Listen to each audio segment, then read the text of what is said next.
MHADA one महोत्सव 2025 अंतर्गत देवपुरात survey number 46 येथे पालकमंत्री जयकुमार रावल यांच्या हस्ते 10,000 वृक्षारोपण कार्यक्रम संपन्न। याबाबत अधिक वृत्त असे की आज दिनांक 3 ऑगस्ट 2025 रोजी दुपारी 2 वाजता धुळे शहरातील देवपूर परिसरातील केंद्रीय विद्यालय शेजारी सर्वे क्रमांक 46 देवपूर या ठिकाणी भव्य 10,000 वृक्षारोपण कार्यक्रम या ठिकाणी पार पडला। यावेळेस कार्यक्रमाप्रसंगी धुळे जिल्ह्याचे पालकमंत्री तथा पणन व राज शिष्टाचार मंत्री जयकुमार रावल यांच्या प्रमुख उपस्थितीत यांच्या शुभ हस्ते या ठिकाणी वृक्षारोपण कार्यक्रम पार पडला। यावेळेस धुळे शहराचे आमदार अनुप भैया अग्रवाल, नाशिक गृहनिर्माण क्षेत्र विकास मंडळ मुख्य अधिकारी शिवकुमार आवडकंटे, नाशिक गृहनिर्माण व क्षेत्र विकास मंडळ सभापती रंजन ठाकरे तसेच धुळे जिल्हा भाजपा महानगराध्यक्ष गजेंद्र अंपडकर, माजी जिल्हा परिषद अध्यक्षा धरतीताई देवरे, माजी खासदार डॉक्टर सुभाष भामरे, ग्रामीण जिल्हाध्यक्ष बापूसाहेब खलाने, मुन्ना वाडिले, युवराज बोरसे, अमोल सूर्यवंशी, अमोल मराठे, इंजिनियर मोहित देसले, भैया महादेव परदेशी, भिकनप्पा वराडे, विजय नाना पाचपूरकर, गोरख पाटील, अजय अग्रवाल, संजय बोरसे, विक्की भैया परदेशी, अप्पा गवडी, पंकज दात्रक, पंकज कदम, महिला नेत्या जयश्री अहिरराव, वंदनाताई भामरे, देवी परदेशी, भारतीताई माडी, नंदू सोनार, मुन्ना वाडिले, कल्पेश थोरात आदी सर्वच पदाधिकारी मोठ्या संख्येने या ठिकाणी उपस्थित होते। तर 10,000 वृक्ष या ठिकाणी या सर्वे नंबर 46 येथील परिसरात लावण्यात येणार असून त्याचा वृक्षारोपण आज पालकमंत्री जयकुमार रावल यांच्या हस्ते करण्यात आले। तर मोठ्या संख्येने कार्यकर्ते पदाधिकारी या ठिकाणी उपस्थित होते। तर यावेळेस याच भागातील उंच टेकडीवर महादेवाची मोठी मूर्ती मोठी मूर्ती बसविण्यात येणार असल्याचे या ठिकाणी आमदार धुळे शहर अनुप भैया अग्रवाल यांनी सांगितले। भाऊ, काही दिवसापूर्वी आवळकंटे साहेब यांची माझी धुळ्यात भेट झाली। आवळकंटे साहेब हे धुळ्याचे रहिवासी आहेत, सुपुत्र आहेत। यांचा आजही धुळे शहरात घर आहे। हे धुळ्यात प्राण सुद्धा होते आणि शिवतीर्थाच्या बाजूला एक अनधिकृत कार्यालय झालेलं होतं लोकसंग्राम पक्षाचं, ते सुद्धा ह्यांनीच तोडलेलं आहे। तर आवळकंटे साहेबांची माझी भेट झाली। ती भेट झाली वृद्ध आश्रम या शहरात झालं पाहिजे, एक चांगलं सुसज्ज वृद्ध आश्रम या शहरात झालं पाहिजे, याच्यासाठी आवळकंटे साहेब या ठिकाणी माझ्या संपर्कात आले। या ठिकाणी आपले ग्रामीणचे जिल्हा अध्यक्ष, आपण तातडीने महापालिकेची जी जागा होती ती उपलब्ध करून दिली, PS ला पाठवून दिला आणि जवळपास 5 कोटी रुपये खर्च करून म्हाड्याच्या वतीने त्या ठिकाणी आपल्याला वृद्ध आश्रमचं बांधकाम त्यांच्या माध्यमातून आपलं होणार आहे।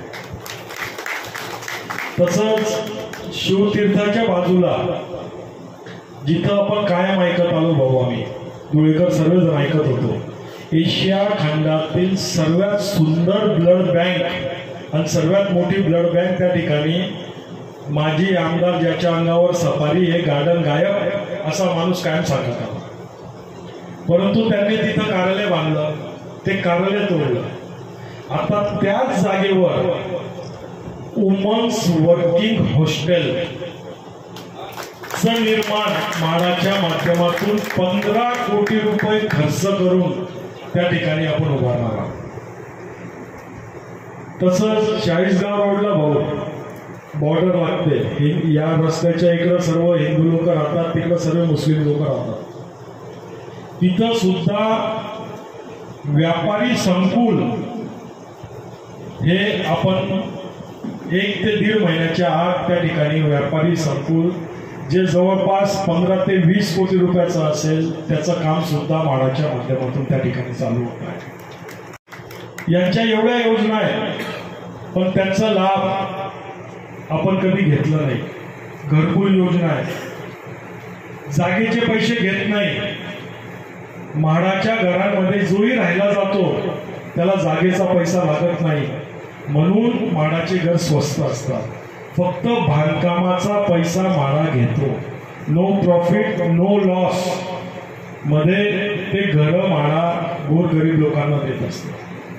तर ते जे आता आपण जेलची जागा आहे, जे अतिक्रमण तोडणार आहोत, त्यांच्यासाठी सुद्धा म्हाडाच्या घराची आपण उपलब्धता त्या ठिकाणी करून देणार आहोत. जेवढेही महापालिकेच्या ओपन स्पेस आहे, जिथं जिथं अतिक्रमण झालेलं आहे, ते सर्व अतिक्रमण काढून त्यांना बेघर न करता त्या जागा आपण म्हाडाला देणार आहोत. आणि म्हाडा त्या ठिकाणी आपल्याला बिल्डिंग बांधून देणार आहे आणि त्या लोकांना आपण त्या ठिकाणी घरं देणार आहोत. तर अशा भरपूर स्कीम म्हाडाच्या आहेत आणि आपलं सौभाग्य आहे का आपले भूमिपुत्र त्या ठिकाणी नाशिक विभागाचे प्रमुख म्हणून, आज म्हाडाचे प्रमुख म्हणून त्या ठिकाणी आहेत.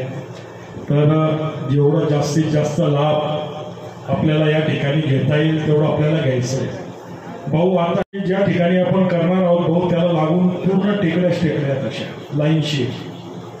त्या टेकडीवर तुमच्या आशीर्वादाने तुम्ही परवानगी काढून द्यायची भाऊ. काही लँड फॉरेस्टची आहे, तिथं आपल्याला शिवजीचं मोठं 150 फुटी 200 फुटी शिवजीची मूर्ती त्या टेकडीवर विराजमान करायची आहे, जेणेकरून धुळ्याच्या कुठल्याही कोपऱ्याला बघितलं तर ती मूर्ती दिसेल भाऊ. इतकी सुंदर ती टेकडी.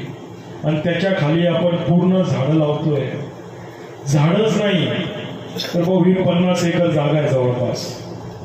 या जागेला 10 एकर मध्ये आपण पूर्ण वॉल कंपाऊंड सुद्धा म्हाडाकडून करून घेतोय. आणि फक्त झाडच लावत नाही भाऊ, 2 वर्ष त्या झाडाची निगराणी म्हाडा स्वतः करणार आहे. रोज पाणी म्हाडा देणार आहे. त्या ठिकाणी वॉचमॅनची व्यवस्था म्हाडा करणार आहे. भाऊ, असं चांगलं काम या शहरात म्हाडाच्या माध्यमातून आम्ही करायचा प्रयत्न करतोय. आणि मे 10:30 वाजेनंतर घराच्या बाहेर आपल्याला जाता येत नाही, ही आपल्या भागाची परिस्थिती होत असते. आज सुद्धा बापूंचं म्हणणं की पावसाळ्यामध्ये सुद्धा 40 टेम्परेचर आहे आणि वेळेत जर उपाययोजना झाले नाही तर माणसाला मिटावं लागेल. कारण निसर्गासमोर माणूस फार ठेंगा आहे, काही आपण करू शकत नाही. ऊन अजून 3-4 डिग्रीने वाढलं ना तर वितळायला लागेल सगळ्या गोष्टी. आणि 5-6 डिग्रीने वाढलं तर माणसं मरायला लागतील, जनावरं मरायला लागतील, चिमण्या मरायला. म्हणून या सगळ्या प्रश्नांचा वेळेस खबरदारी घेऊन आपण कामाला सुरुवात केली पाहिजे. मला आनंद आहे की धुळे शहरामध्ये टेकडीमध्ये एक नंदनवन उभारण्याचं काम आमदारांनी आपल्या सगळ्या सहकार्याने घेतलेलं आहे. अनेक टेकड्या आपल्या बोडक्या झाल्यात.